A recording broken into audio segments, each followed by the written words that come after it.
Good morning, here I am. I'm clearly terrible at this weekly update thing. So here I am jamming 2 weeks in to Gananadha again. 13 and 14 week post-op, which also kind of includes 3 months post-op. So I'll keep it quick.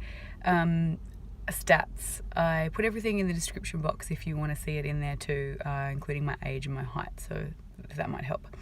I had the sleeve gastrectomy surgery on the 1st of September 2017 at the National Capital Private Hospital in Canberra with Dr. Gananadha. My highest weight ever recorded was 120 kilos. I did the pre-op Optifast diet for 2 weeks, got down to 115 kilos, which was my surgery weight. The last update that I did, I'm really terrible at this. I believe I was at about, I think it was like 98 kilos. So I have to just check my previous videos. Sorry about that. I was not prepared for this one. My 13-week weight was 95.9 and I had lost 2.1 kilos. So yes, 98 down to 95.9 in a week. Yep, that happened. And then week 14, which was this last week gone by, I got down to, I only lost a little bit, so this was only down to 95.4, so another 500 grams. Blown away. I have no insights this time as to why any of this stuff has happened. I mean, I know that when I'd had my surgery appointments, they had said that your weight is pretty much a week behind. So if you put in a whole bunch of really hard work this week, it's not going to show this week, but it will show next week. So I feel like it's just the consistency that I had going for those couple of weeks that were doing really well. All of those 3 weeks just was hammering in it and just was obviously showing really great results. And then I noticed that I had dropped off, and so that makes complete sense about the half kilo, but half a kilo is still a lot. I mean, I think you get so used to losing so much that you get to half a kilo and you think, oh, why is it only half a kilo? It's half a kilo. There are people out there that are smashing themselves and doing these crazy restrictive diets just to get half a kilo a week. So I kind of had to reset my mind about that and just get it into my head that a loss is a loss, and even if it was a gain, it still wouldn't be bad, because this is a journey. This is a lifelong journey. This is not just some program that's going to stop.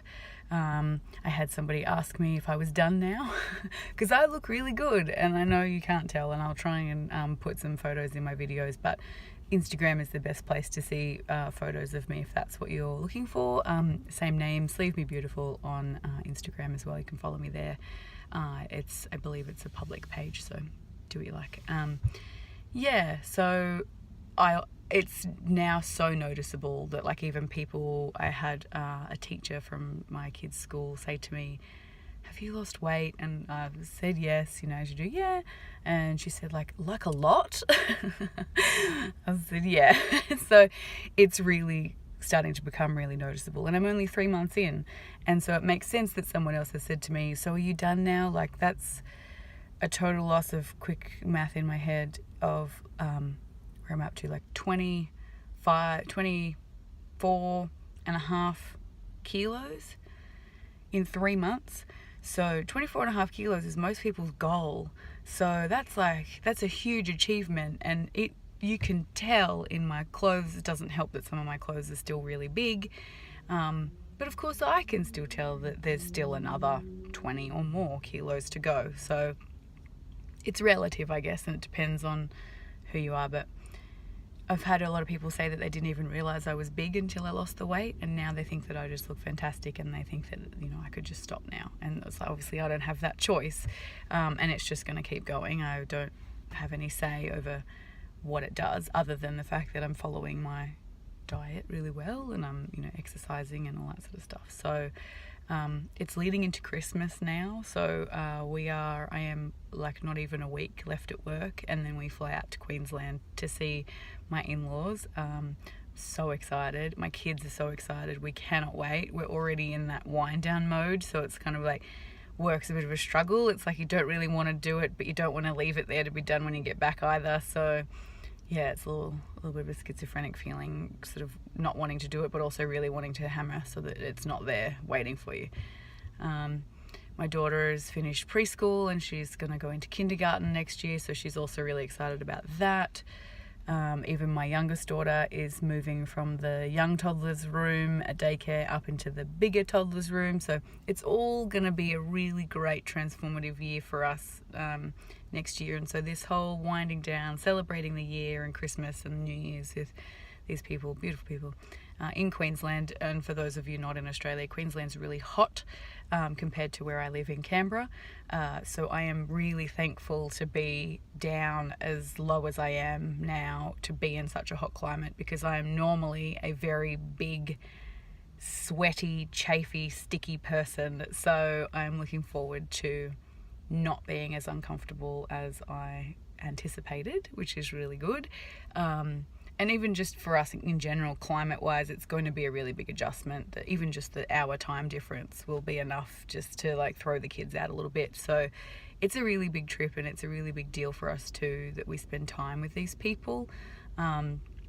We love them so much that it kind of hurts a little bit, and we don't get to see them enough. But my kids feel like they're with them all the time because they're on Skype or they're, you know, talking on the phone, and so they know everything that's going on in their lives all the time, so they feel really connected to these people. So I think there's also a lot of emotion behind this trip for us too. So it was also a goal for me too. It's like I wanted to get down to a really good weight to be there and to see these people, and like you want people to be proud of you. And yeah, I think this is the bit where all the sentimentality of what you're doing and this journey starts to really hit home. And Christmas is a big one when you're coming together with family and you're seeing lots of people you haven't seen in a long time. Like this weekend coming, I'm going to be seeing a lot of my cousins and stuff that I haven't seen. Some of them know and some of them don't know that I've had the surgery. So it feels a little bit like there's pressure, and you feel like this, I need to look good and I want to turn up and be a stunner and be like, so everyone's like, oh wow, look at you look amazing. But then at the same time, there's that sort of internal thing of like, I'm me and I've always been amazing, and I don't need to prove to anybody else that I am still amazing. And so it's been a real emotional, mental kind of couple of weeks. And I think because we've been busy with prepping for Christmas and all that stuff, it kind of got, I don't know, like skipped over a little bit until I started this video, and then realized that, yeah, it's been a really quite impactful couple of weeks, and we've just been flying through life. And the fact that, you know, I put on a maxi dress to go to my daughter's swimming lessons the other day, and I didn't wear bike shorts. And the room in the swimming lessons, the swimming, the pool and the air temperature are all 33 degrees Celsius. So that's hot and it's sticky. And if you're wearing pants, it's really uncomfortable and it's a sweaty situation. And just walking in and knowing that you're comfortable and that you're not just bound in Spanx and pull-ups and suck it in pants and bike shorts and wedgies and sweat and all that, so much glamorous stuff that happens when you're a big person. It was just so free and liberating, and I just felt so comfortable, and I thought, this is who I am, this is who I want to be. I want to be this person that just chucks on a dress and some flats and just walks out the door and I'm done. And it was just so easy. So yeah, I feel like I'm rambling a little bit, sorry about that. But yeah, I have a gap of this much in my thighs, like at the crotch area, and you can see light through my pants. And that's really exciting for me. I can't quite get a photo of it. I'm going to see if I can get my husband to take a photo of it, because even he was like, yes, there is a gap in there, in your crotch area, and that's exciting for me. So thigh gap is something that I never ever thought I would ever experience again. So that's cool. And even chafing wise, I only have about, it's probably about 3 inches worth of like thighs that touch now, that do actually rub, and it's up quite high. So I could just wear like just little shorts, I guess, like little bike shorts. I wouldn't have to wear like to the knee Spanx that go all the way up to your armpits or anything like that to avoid that, like in Queensland. So achievement. It's a really big achievement for me, I feel. And on the other hand, I've got little things like my rings are starting to get quite loose. So I'm not looking forward to that being a thing. Luckily, it's so hot that I'm swelling up and puffing up like a crazy person. So at the moment, I don't know if you can see, but it's so tight that there's no way that's going anywhere. And you can even see my finger squidging out the sides as well. Loose skin's a thing. I've definitely got that. Saggy boobs, that's a thing. That's happening already as well. There's a long way to go on that. I'm finding bras are really difficult. I need a smaller bra to go around my body, but I need a bigger cup to handle all the skin and the rest of my boob that's still in there. My boobs were naturally really big, and my doctor always told me that even if I did lose a bunch of weight, I would not lose my boobs because they're just part of me. So now it's just skin, and so it's like affectionately known as testicle sack boobs. TMI. But I feel like it's a perfect description of what happens, especially if you're like bending down. Anyway, it's fun times. So that's all. I just wanted to give you a really quick update on the last couple of weeks. Each week's kind of getting to be the same. So really 2 weekly updates is probably more of an appropriate update, because there's so much that goes on in my life that realistically every week is the same for me anyway, with kids and family and all that sort of stuff. So other than Queensland and Christmas coming up or like school holidays, every week is like a mirror of itself, unless there's something eventful that happens with my weight loss or something like that. So yeah, hang in there for all of you that are doing this too. Good luck to you if you're about to do this. If you're thinking about doing this, please do. I don't want this experience of mine to turn anybody off. I want you to completely know that I'm just being honest, and I'm being as honest as I can about my experience. It's definitely not all bad. Yeah, there are crazy things, but we all knew this was going to happen anyway, and it's just exciting. It's part of the journey. So yeah, still really positive, but remember, some days are crap and it's okay. It's okay to have a bad day and just want to eat Nutella. It'll give you reflux and make you feel sick, and then you'll feel mentally horrible as well.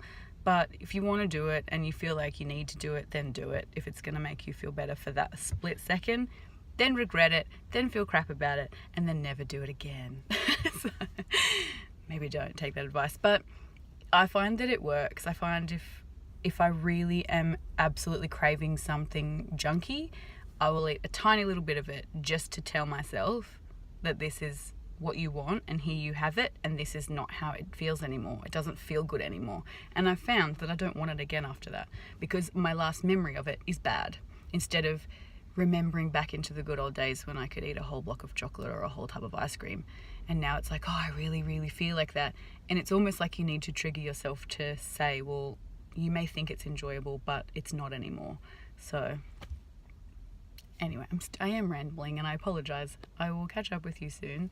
Put any comments or questions in the description box. Follow me on Instagram. There's a few of you making comments and talking to me on there as well, so I'm more than happy to chat about that stuff too.